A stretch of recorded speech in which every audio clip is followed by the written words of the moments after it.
උතේ උතාත්තේ මොකද ශාන් පුතාගේ පෝස්ට් වලට අරේ බයි කියලා කමෙන්ට් දාන්නේ නෑ මේ අරේ බයි කියන්නේ හින්දියෙන් මගේ යාළුවා කියලා එතකොට අරේ උතේ බයි කියන්නේ මොකක්ද ඒ තාත්තේ මේ මගේ හොඳම යාළුවා කියන්නේ මගේ හොඳම යාළුවා කියලා කියන්නේ හින්දියෙන් එහෙම තමයි එහෙමත් එකක් හරි A few minutes later, a few inches later, 12 seconds later. උතේ මේ බලන්න සමන්ව අලුත් පෝස්ට් එකක් දාන්න. කොර මගේ යාළුවනේ. මම දැන් අරේ බයි කියලා.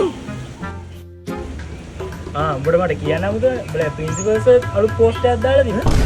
ප්‍රින්සිපල් සර් තාත්තගේ යාළුවෙක් නෙමෙයි නේද? නෑ. ඇති යාළුවා. ප්‍රින්සිපල් සර් මගේ යාළුවා නෙවෙයි. පොඩි කාලේ ඉඳලා හොඳම යාළුවා.